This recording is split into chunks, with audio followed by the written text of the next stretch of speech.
Chennai shopping మాల్లో ఉగాది వేడుకలు. మీ పండుగ షాపింగ్ చెన్నై షాపింగ్ మాల్లో చేయండి. అందమైన వస్త్రాలతో పాటు విలువైన బహుమతులు పొందండి.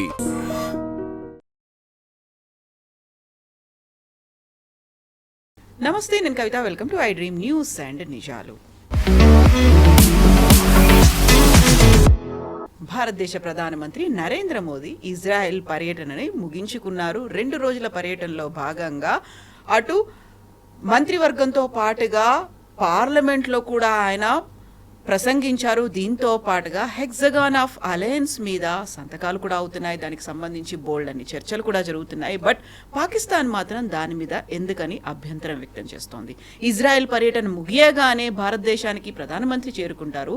వెంటనే కెనడియన్ పీఎంతో కూడా ఆయన భేటీ కాబోతున్నారు. అసలు ఏం జరుగుతోంది, ఎందుకని ఇంత మ్యాసివ్గా ఇంత వేగంగా పర్యటనలు అనేవి జరుగుతున్నాయి? మనతో పాటుగా ఉన్నారు సీనియర్ జర్నలిస్ట్ సురేష్ కొచ్చతిల్ గారు. సార్ నమస్తే. సో 2 days పర్యటన అనేది ఇజ్రాయెల్లో చాలా ఫ్రూట్ఫుల్గా జరిగినట్టు తెలుస్తోంది.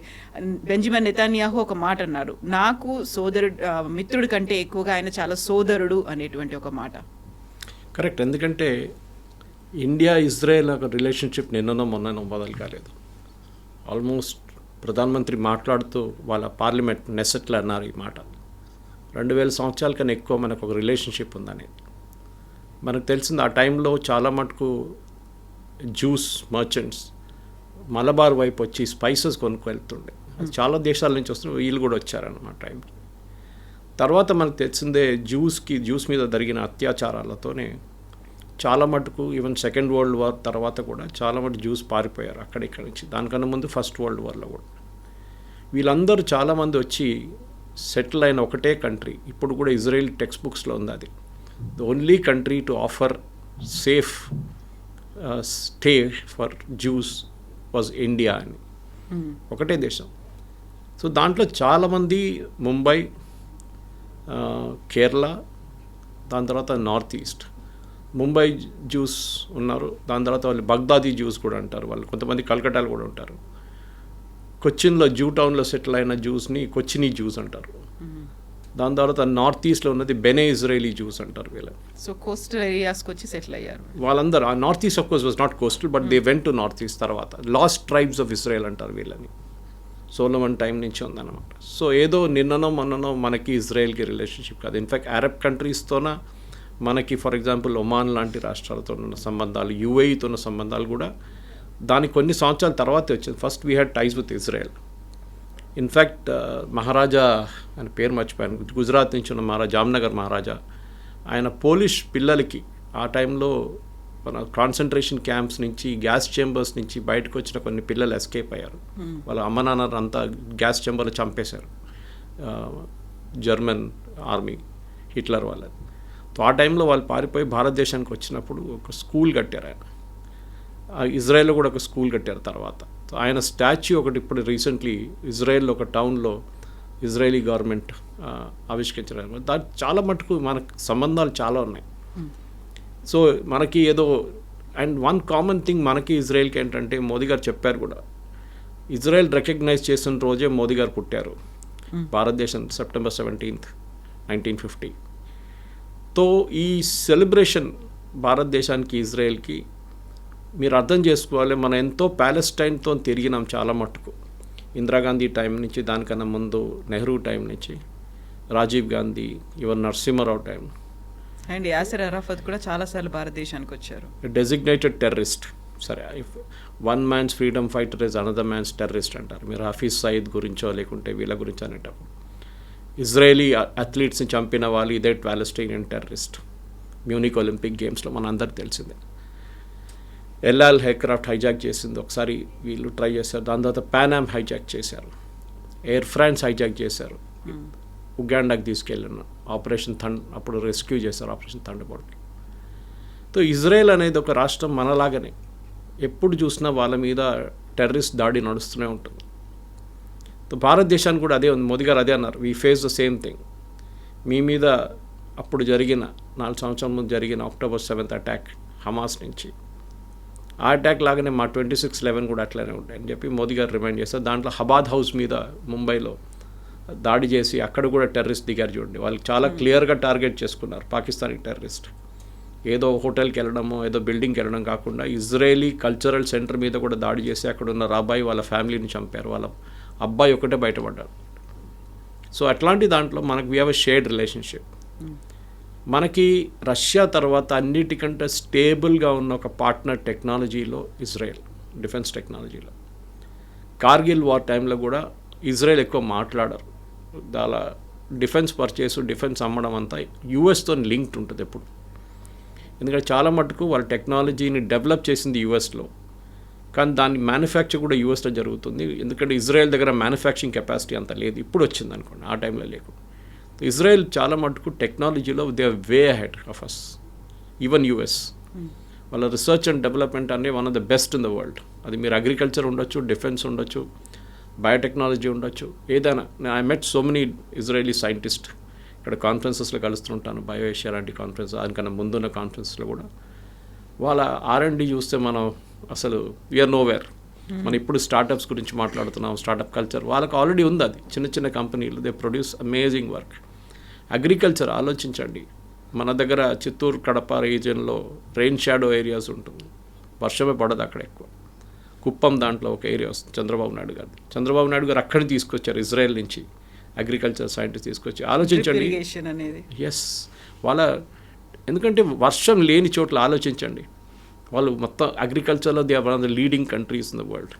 మనం ఎప్పుడు ఇజ్రాయెల్ గురించి మాట్లాడుతున్నప్పుడు కవిత గారు, ఇజ్రాయెల్ ప్యాలెస్టైన్ ఆక్రమించుకున్నారు, ఇజ్రాయెల్ అది చేశారు ఇది చేస్తారంటారు, కానీ హిస్టరీ మన వాళ్ళు ఎవరు కరెక్ట్ హిస్టరీ చెప్పలేదు.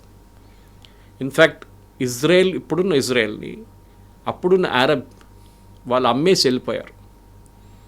వీళ్ళేం చేశారంటే చిన్న చిన్న ముక్కలుగా కొనుక్కున్నారు ఇజ్రాయలీస్.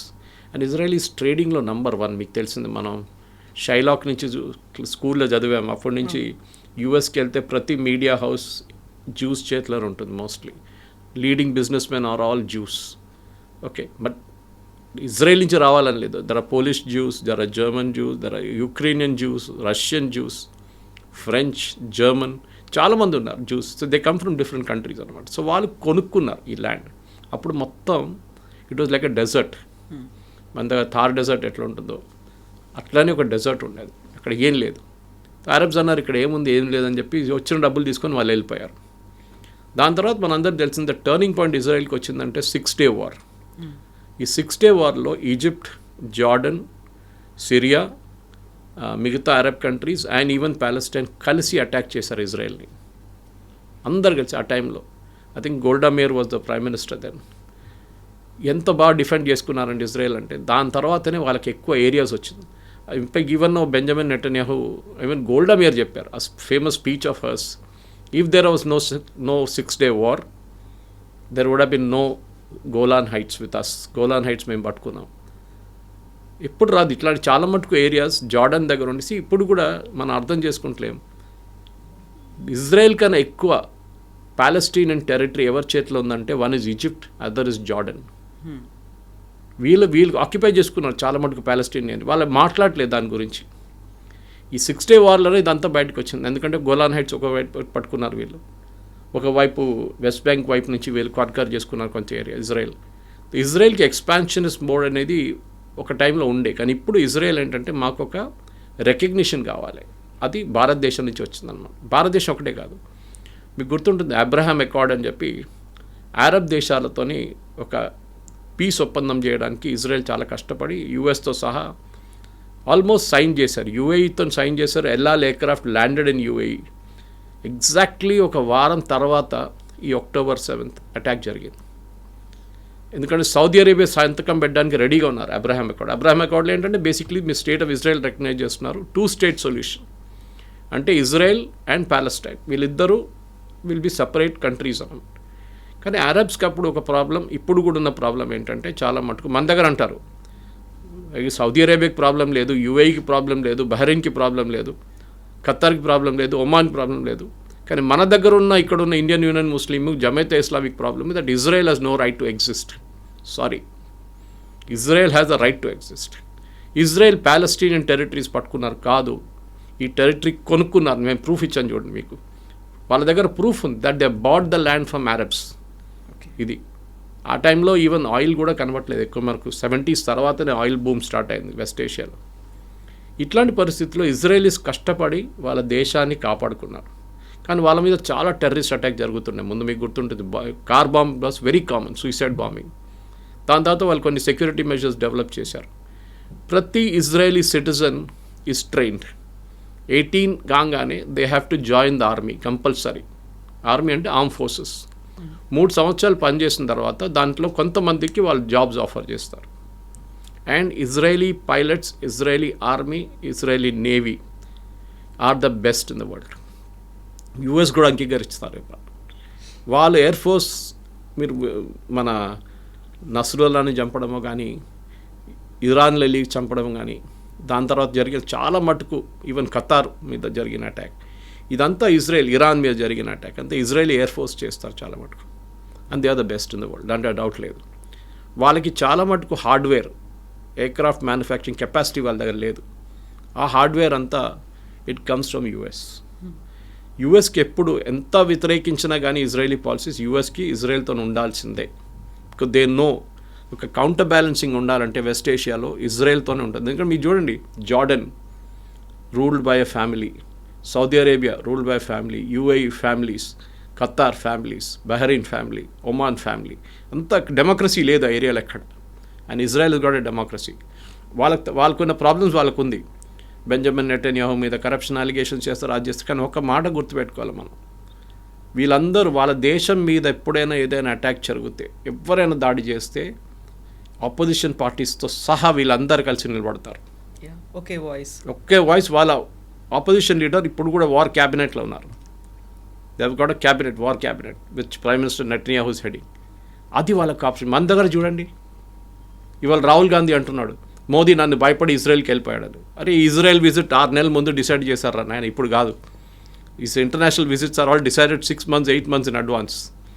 ఇదో నన్ను భయపడి ఇజ్రాయెల్కి పారిపోదు. ప్రియాంక వాద్రా ఇంకా మోదీ గారు అక్కడ వెళ్ళి గాజా మీద జరుగుతున్న జెనోసైడ్ గురించి మాట్లాడతారని ఒక్క మాట లేదు. 1200 మహిళల్ని, వాళ్ళ భర్తల్ని, పిల్లల్ని చంపిన ఈ హమాస్ టెర్రరిస్ట్ ఒక్కడే కాదు, మీరు గుర్తుపెట్టుకోండి. కిడ్నాప్ చేసి తీసుకెళ్ళేది టెర్రరిస్ట్ కాదు, సివిలియన్స్ చేశారు గాజా నుంచి. వాళ్ళు పట్టుకెళ్ళారు వీళ్ళని.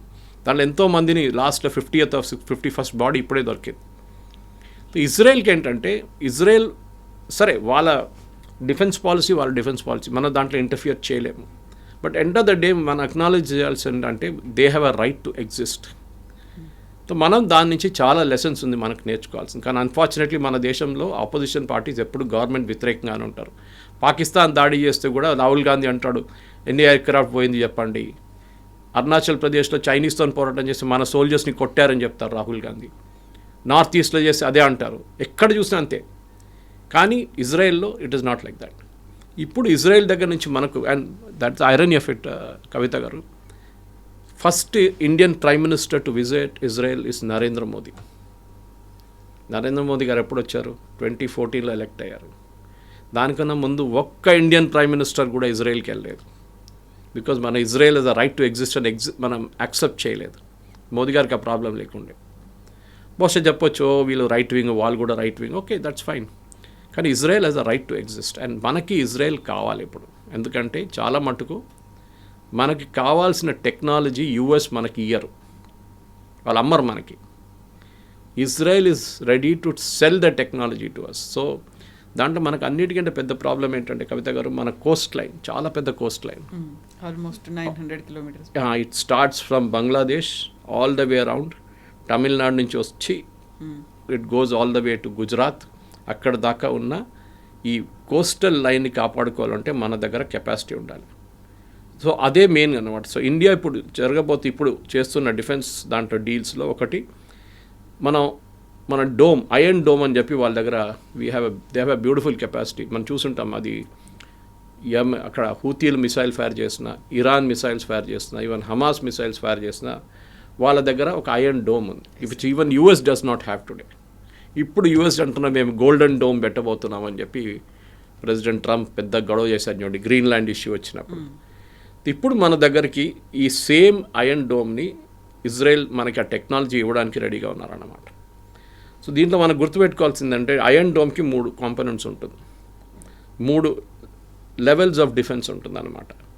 ఒకటి డేవిడ్ స్లింగ్ అని ఉంటుంది. డేవిడ్ స్లింగ్ ఏంటంటే మీడియం రేంజ్ మిసైల్స్ని హ్యాండిల్ చేస్తుంది. అది 300 కిలోమీటర్ దాకా ఉన్న డ్రోన్స్ని మిసైల్స్ని హ్యాండిల్ చేస్తుంది. మనకి పాకిస్తాన్ వైపు నుంచి ఆ ఇష్యూ ఉంది. చైనా వైపు నుంచి అంత ప్రాబ్లం లేదు, ఎందుకంటే చైనా యాక్టివ్గా మన మీద దాడి చేయలేదు. లాస్ట్ 60 తర్వాత ఎప్పుడు చేయలేదు. పాకిస్తాన్ రెగ్యులర్గా చేస్తుంటారు. ఇప్పుడు ఒక third front Bangladesh open up అయింది మనకి. అక్కడి నుంచి కూడా రేపు దాడి జరగవచ్చు మన మీద. But we can easily defend our. Bangladesh అంత పెద్ద ఇష్యూ కాదు. సో డేవిడ్ స్లింగ్ టెక్నాలజీ మనకి ఇవ్వబోతున్నారు. అది కాకుండా డేవిడ్ స్లింగ్ ఐరన్ డోమ్లో మనకి ఇంటర్సెప్ట్ మిసైల్స్ని 4 నుంచి 70 కిలోమీటర్ దాకా ఉన్న షార్ట్ రేంజ్ రాకెట్స్ని కాపాడుకుంటుంది అనమాట. సో దీన్ని కాకుండా మనకు కావాల్సిన మెయిన్ ఏంటంటే మనకి యారో మిసైల్స్ అని ఉంటుంది ఇజ్రాయెల్ దగ్గర, which is basically an American technology. కానీ ఇజ్రాయెల్ దాన్ని డెవలప్ చేసి మాడిఫై చేసుకున్నారు.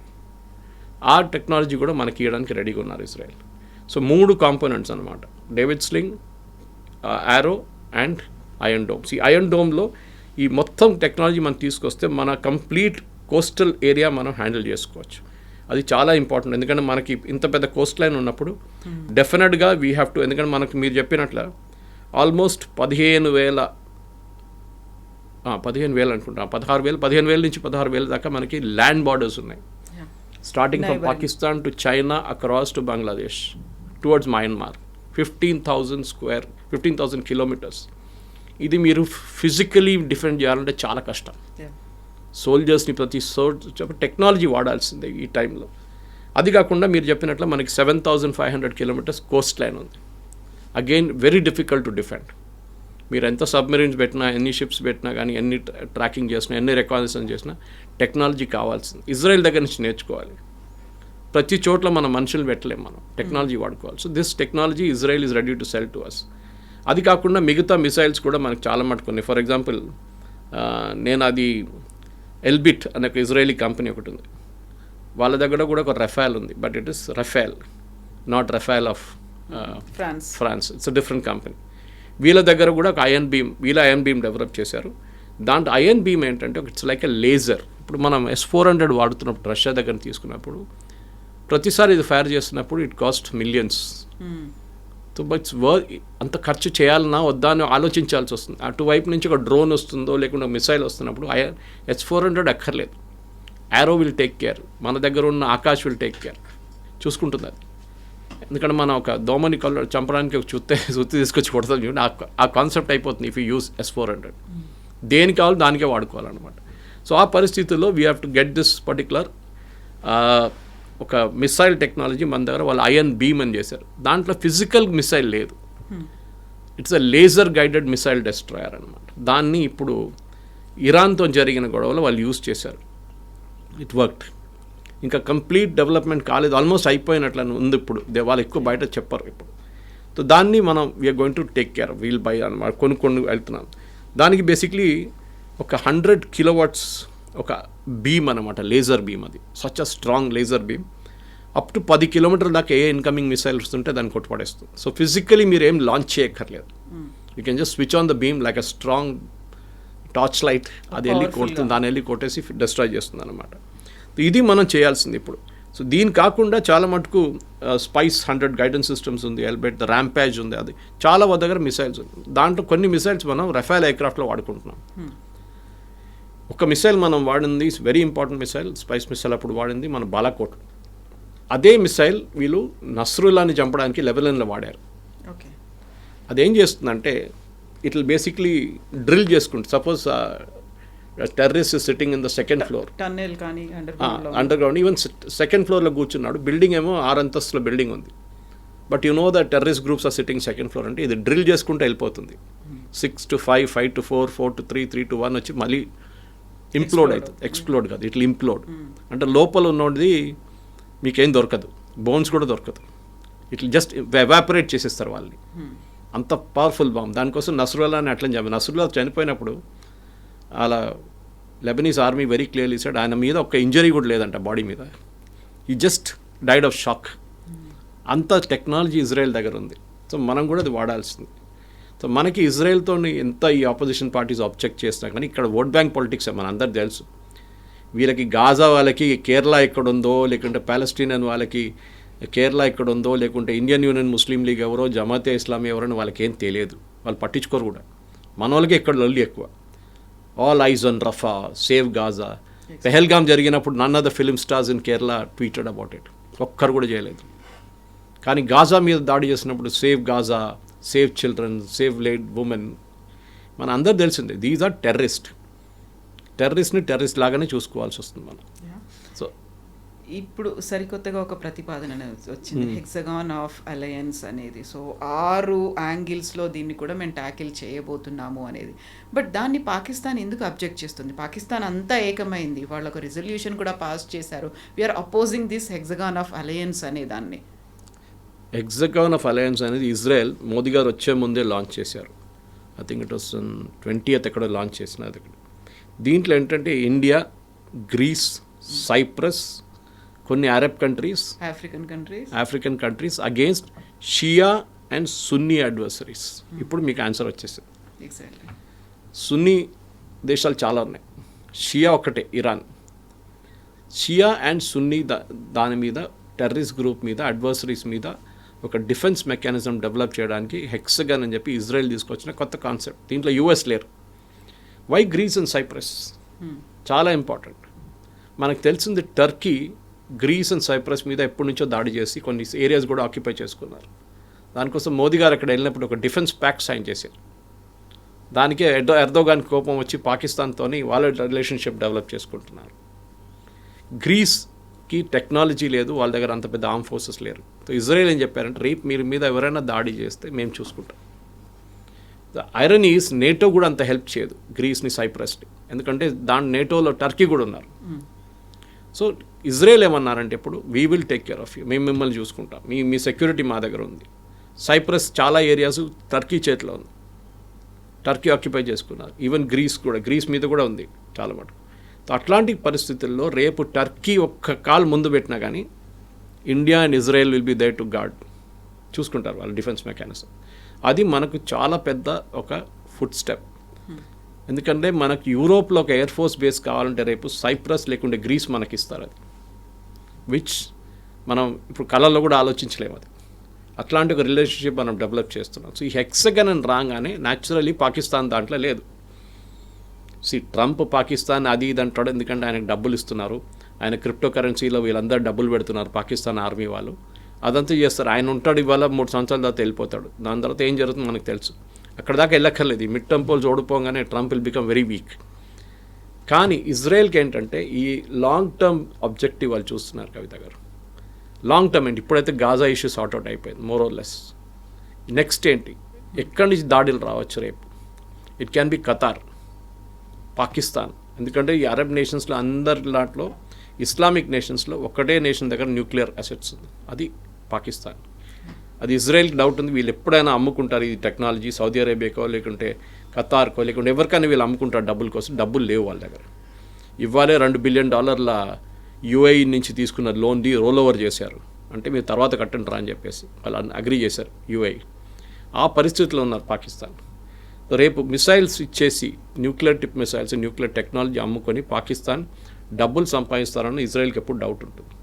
సో దానికోసం మనం ఒక వైపు నుంచి, ఇంకొక వైపు నుంచి ఇజ్రాయెల్, అరబ్ కంట్రీస్ పేరు చెప్పట్లేదు, డెఫినెట్లీ యుఏఈ ఉంటుంది దాంట్లో, డౌట్ లేదు. ఎందుకంటే మీకు గుర్తుంటుంది సొమాలీ ల్యాండ్ అని చెప్పి ఆఫ్రికాలో ఒక చిన్న పోర్షన్ ఉంది. చాలా మటుకు ఒక 2-3 నెలల ముందు I think we also spoke, మన ఛానల్ కూడా మాట్లాడాం మనం. Somaliland was a part of Somalia ఒక 32 సంవత్సరాల ముందు దాకా. వాళ్ళు దాని తర్వాత సపరేట్ అయిపోయారు. సొమాలియాలో మీకు తెలుసు టెర్రరిస్ట్ అటాక్, దాని మీద అటాక్, దీని మీద అటాక్ నడుస్తున్నాడు. వేరే సొమాలీ ల్యాండ్ కంప్లీట్ డెమోక్రసీగా మారిపోయి with strong judicial system in spite of Islamic కంట్రీగా ఉంటే కూడా వాళ్ళు చాలా మటుకు ఇజ్రాయెల్తోని వాళ్ళు రిలేషన్షిప్ డెవలప్ చేసుకున్నారు. ఇన్ఫ్యాక్ట్ వాళ్ళని ఇవ్వాల దాకా మనం కూడా అంగీకరించలేదు Somaliland as a country, even UN కూడా. కానీ ఫస్ట్ కంట్రీ ఒక 6 వారాలు 8 వారాల ముందు first country to recognise Somaliland was Benjamin Netanyahu, Israel. మేము మిమ్మల్ని అంగీకరిస్తున్నాం, మిమ్మల్ని ప్రొటెక్ట్ చేస్తాం. ఎందుకు? సొమాలీ ల్యాండ్ ఇటువైపు కూర్చున్నప్పుడు గల్ఫ్ ఆఫ్ రెడ్ సీ వైపు అటువైపు ఈస్ హూతీస్ యమన్లో. సో ఇజ్రాయెల్ నుంచి వార్షిప్స్ పంపించి, ఇజ్రాయెల్ నుంచి ఎయిర్క్రాఫ్ట్ పంపించి అటాక్ చేయక్కర్లేదు 3000 కిలోమీటర్లు. They will put them in Somaliland. అక్కడి నుంచి వితిన్ 10 నిమిషాలు అటాక్ చేయవచ్చు హూతీస్ని. ఈవెన్ హూతీస్ మిసైల్ ఫైర్ చేశారు ఇజ్రాయెల్ వైపు, వితిన్ 10 నిమిషాలు వీళ్ళు అడ్డుకోవచ్చు. ఇక్కడే డేవిడ్ స్లింగ్ అక్కర్లేదు, ఐరన్ డోమ్ అక్కర్లేదు. సో ఇది చాలా ఇంపార్టెంట్. సో ఇజ్రాయెల్ ఏం చేస్తున్నారంటే వాళ్ళు కూడా ప్రతి చోట్లలో వాళ్ళ ఇన్ఫ్లుయెన్స్ యూస్ చేస్తున్నారు. అండ్ అరబ్ కంట్రీస్కి చాలా బాగా తెలుసు కవిత గారు దట్ ఈ అరబ్ కంట్రీస్ దగ్గర డబ్బులే ఉన్నాయి, వాళ్ళ దగ్గర టెక్నాలజీ కానీ కనుక్కుంటారు, వాళ్ళ సొంతంగా తయారు చేసే కెపాసిటీ వాళ్ళ దగ్గర లేదు. అది ఇజ్రాయెల్కే ఉందన్నమాట. సో డెఫినెట్గా ఇజ్రాయెల్ వాళ్ళ ఫుట్ ప్రింట్ ఎక్స్పాండ్ చేస్తున్నారు ఇప్పుడు. రేపు అడ్వర్సరీస్ ఎక్కడి నుంచి రావచ్చు, పాకిస్తాన్ గురించి చెప్పాను చూడండి. Next is Qatar, very dangerous. మూడవది ఇరాన్ ఇప్పుడు క్వైట్గా ఉన్నారు, కానీ ఏ రోజు వాళ్ళు మళ్ళీ ఒకసారి ట్రంప్ కొంచెం లూజ్ చేయగానే వాళ్ళు మళ్ళీ మొదలు పెడతారు వాళ్ళు. అండ్ వాళ్ళ దగ్గర కూడా న్యూక్లియర్ అంబిషన్స్ ఉంది, వాళ్ళ ఎన్రిచ్మెంట్ ప్లాన్స్ ఉన్నాయి. దాని ఒకసారి సద్దాం హుసేన్ స్టార్ట్ చేసినప్పుడు ఇజ్రాయెల్ ఒక అటాక్ చేశారు, చాలా మంచి అటాక్ ఉండేది. Even Pakistan Kahuta nuclear plant మొదలుపెట్టినప్పుడు Israel offer to bomb it, finish చేసేస్తామని చెప్పారు. ఇవాళ పాకిస్తాన్ దగ్గర న్యూక్లియర్ మిసైల్స్ లేకపోతుండే, కానీ వాళ్ళు ఒకటే రిక్వెస్ట్ అడిగారు, మా ప్లేన్లు పఠాన్కోట్ వైపు అంబాలా వైపు వచ్చి రీఫ్యూయల్ చేయాల్సి వస్తుంది, మాకు ఇంత దూరం నుంచి వస్తున్నా, ఆ టైంలో రీఫ్యూయలింగ్ ట్యాంకర్స్ లేదు వాళ్ళ దగ్గర ఎక్కువ. Indira Gandhi said no. దానికోసం Pakistan became a nuclear nation. Otherwise ఇవాళ పాకిస్తాన్ అసలు న్యూక్లియర్ అసెట్సే లేకపోతుండే పాకిస్తాన్ దగ్గర. Israel was ready to destroy. Saddam Hussain ఎట్లా చేశారో, లిబియాలో ఎట్లా చేశారో, పాకిస్తాన్ కూడా చేస్తే సంగీత రాస్తాం. సో ఓవరాల్గా మనం చూస్తే ఇండియాకి చాలా మంచి ఒక రిలేషన్షిప్ ఇప్పుడు ఇజ్రాయెల్తోని. First prime minister to visit Israel ఒక 7 సంవత్సరాల ముందు మోదీ గారు వెళ్ళినప్పుడు, నెతన్యాహు గారు ఇక్కడికి వచ్చారు. ఇప్పుడు ఈసారి first Indian prime minister to address the Knesset, వాళ్ళ పార్లమెంట్. ఇది అందరికీ దక్కదండి ఇదంతా, ఇది చాలా ఇంపార్టెంట్. దానికోసం పాకిస్తాన్ ఈ హెక్సగన్ ఆబ్జెక్ట్ చేస్తారు. అది కాకుండా India Middle East economic corridor అని ఒకటి ఉంది, మీకు గుర్తుంటుంది. That starts from India, ends in Haifa. Haifa is a port in Israel, మనకు తెలుసు. అండ్ హైఫాతోని చాలా మంచి సంబంధం ఉంది ఇండియాకి హిస్టారిక్లీ. ఇజ్రాయలీ టెక్స్ట్ బుక్స్లో హైఫా గురించి మాట్లాడుతున్నప్పుడు ఇండియన్స్ గురించి Dalpat Singh, you the commander of that. ఆయన లీడ్ చేసిన ఫస్ట్ వరల్డ్ వార్లో లీడ్ చేసిన బ్రిటిష్ ఇండియన్ ఆర్మీని హైఫాని ఒటమన్ టర్క్స్ దగ్గర నుంచి క్యాప్చర్ చేసుకున్నారు. ఇజ్రాయెల్ వాళ్ళు ఇవ్వాలి కూడా దాన్ని అంగీకరిస్తూ మన దగ్గర ఢిల్లీలో తీన్మూర్తి మార్గం తింటారు. Actually it's Haifa Chowk. Modi గారు వెళ్ళిన తర్వాత దాని పేరు మార్చారు ఢిల్లీలో, హైఫా చౌక్. హైఫా గురించి మన దగ్గర ఉన్న పిల్లలు కూడా టెక్స్ట్ బుక్స్ నుంచి నేర్చుకోవాలి. మన టెక్స్ట్ బుక్స్లో లేవు కాదు దాని రెఫరెన్స్. ఎన్సీఆర్టీ వాళ్ళు కానీ ఎవరు కానీ ఇంక్లూడ్ చేయాల్సింది, how Indian army saved Israel అని. అక్కడ ఇప్పుడు కూడా ఆయన వాళ్ళ మెమోరియల్ ఉంది అక్కడ హైఫాలో for the Indian army. So అది కాకుండా మనకు నెక్స్ట్ I2U2 అని ఒకటి ఉంది, where we are also involve defence ప్యాక్ట్లో.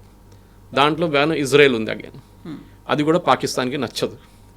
So overall మనం ఏం చేస్తున్నాం అంటే we are building a defence shield. Kavitha గారు నేను చెప్పాను చూడండి, ఫిజికల్లీ మన ఆర్మీని యుక్రెయిన్ వార్ నుంచి, రష్యా యుక్రెయిన్ వార్ నుంచి నేర్చుకోవాల్సిన అన్నిటికంటే పెద్ద లెసన్ ఏంటంటే, మీకు మనుషులు అక్కర్లేరు. వాళ్ళు ఇక్కడ 1,00,000 మంది చనిపోయారు, అక్కడ 1,00,000 మంది చనిపోయారు. ఇప్పుడు వాళ్ళు ఎవరిని వాడలేదు, ఇప్పుడు టెక్నాలజీ వాడుతున్నారు. They are creating defence shields. Trump ఎందుకు ఇంత అర్జెంటుగా నేను మా డోమ్ క్రియేట్ చేయాలంటే, హీ స్కేర్డ్ రేపు సోవియట్స్ మిసైల్స్ ఫైర్ చేస్తారో, ఇంకెవరైనా మా మీద మిసైల్స్ ఫైర్ చేస్తారో అని భయం ఉంది ఆయనకి. ఇరాన్ కూడా కావచ్చు. సో మనం కూడా మన entire Coast line and land border we should protect. మన టెక్నాలజీ వాడుకుని, ఇజ్రాయలీ టెక్నాలజీ వాడుకుని మనం చేయాల్సింది. ఆపోజిషన్ పార్టీస్ చెప్తూనే ఉంటారు, వాళ్ళ మాట పట్టించుకోలేదు మనం. సో హెక్సాగాన్ అనగానే ఇజ్రాయెల్లో ఉన్నటువంటి ఆ సింబల్ కూడా కనిపిస్తోంది కదా, హెక్సాగాన్ దానిలాగే ఉంది. వాళ్ళ ఫ్లాగ్ నచ్చదు పాకిస్తాన్కి, ఒక డేవిడ్ స్టార్ నచ్చదు పాకిస్తాన్కి. ఇది జ్యూస్ అనేది ఒక పర్సిక్యూటర్ రిలీజన్ అండి, ఇప్పటి నుంచి కాదు, ఎప్పటి నుంచో వాళ్ళవి. కానీ వాళ్ళు ఎప్పుడు తల వంచలేదు, ఎప్పుడు కాలేదు. They never dip the head, never bowed down. They very proud civilization. వాళ్ళు భయపడి పరిగెత్తి ఎక్కడికి అరబ్ కంట్రీస్ చేశారు చూడండి 6 Day వార్లో. Within no time finish చేసేసారు ఇజ్రాయెల్ వీళ్ళందరినీ. ఆ టైం దగ్గర ఇజ్రాయెల్ దగ్గర పెద్ద ఎయిర్క్రాఫ్ట్ ఏం లేకుండే, పాత అమెరికన్ ఎయిర్క్రాఫ్ట్ ఉండే. టెక్నాలజీ అంతా చేంజ్ కాలేదు, 1960s మాట్లాడుతున్నాం మనం. సో అక్కడి నుంచి ఇప్పుడున్న ఇజ్రాయెల్ చూడండి, they are a world apart.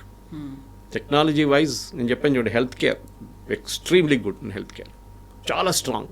అంటే హెల్త్ కేర్ అంటే డాక్టర్లు నర్సులు కాదు మనం మాట్లాడదు, హెల్త్ కేర్ టెక్నాలజీ. ఇన్ఫ్యాక్ట్ మన నర్సులు అక్కడ పనిచేస్తున్నారు. కేరళ నుంచి చాలామంది నర్సెస్ వర్క్ ఇన్ ఇజ్రాయెల్, ఎందుకంటే వాళ్ళ దగ్గర ఎల్డర్లీ పాపులేషన్ చూసుకోవడానికి కావాలన్నమాట. కానీ ఇజ్రాయెల్ ఏముందంటే ఒక డిసిప్లిన్ ఉంది. 18 సంవత్సరాలు కాగానే 3 సంవత్సరాలు ఆర్మీలో పనిచేయండి. మన దగ్గర ఒక హాఫ్ ద పాపులేషన్ అని ఆ పని మీద పెడితే కొంచెం డిసిప్లిన్ వస్తుంది. రోడ్డు మీద బండి నడిపించడం కానీ, రోడ్డు మీద స్పిట్టింగ్ చేయకుండా ఉండడం కానీ, మన పబ్లిక్లో బిహేవియర్ అంతా మారిపోతుంది. సో ఇజ్రాయలీస్ చూడండి, దే ఆర్ రెడీ వాళ్ళ దగ్గర వెపన్స్ ఉంటుంది, ఏ టైంలో అటాక్ జరుగుతుందో తెలియదు October 7th లాగా. So they are train for it. ఏదైనా అటాక్ జరిగితే immediately Israelis know how to react. మనలా కాదు, అందరు మొబైల్ తీసుకొని అక్కడ సెల్ఫీ వీడియో తీసుకొని వెళ్తారు. వాళ్ళ మీద ఒక సూసైడ్ అటాక్ జరగంగానే, లేకుంటే ఏదైనా అటాక్ జరిగితే ఒక బస్ స్టాండో ఎక్కడైనా, వాళ్ళ దగ్గర ఒక ఫస్ట్ రెస్పాండ్ సిరీస్ ఉంటుంది, ఏం చేయాలని చెప్పేసి. ఎవరు అంబులెన్స్ హ్యాండిల్ చేస్తారు, ఎవరు డాక్టర్స్ ఉంటారు, ప్రతి ఏరియాకి క్యాల్కులేట్ చేసి పెట్టారు. October 7th ఒక తప్పు జరిగింది. Yes, there was a massive failure. కానీ అది ఎందుకు జరిగిందంటే దాని ఇన్వెస్టిగేషన్ నడుస్తుంది. అప్పుడు ఆర్మీ చీఫ్ రిజైన్ చేశారు. కానీ ఒక లెసన్ అది ఇజ్రాయెల్కి, దట్ టెక్నాలజీ అనేది మాత్రం పనికిరాదు, అప్పుడప్పుడు మీకు మనుషులు కూడా ఉండాలి గ్రౌండ్లో అని చెప్పేసి అది నేర్చుకున్నారు వాళ్ళు October 7th తర్వాత. Yes sir, thank you so much sir. Thank you very much. Thank you. నిజంగా ప్రస్తుతం ఉన్నటువంటి సమాజం దేనికి ప్రయారిటీ ఇస్తుంది? ఆర్థిక సంబంధాల చుట్టూ మాత్రమే తిరుగుతోంది. మళ్ళీ ఎన్నికలంగానే చాలా విరక్తి కలుగుతున్నాం. మంచి అనిపిస్తుంది కదా, లేడీస్ కూడా ఛాలెంజింగ్ జాబ్స్ చేసినప్పుడు చాలా బాగుంటుంది.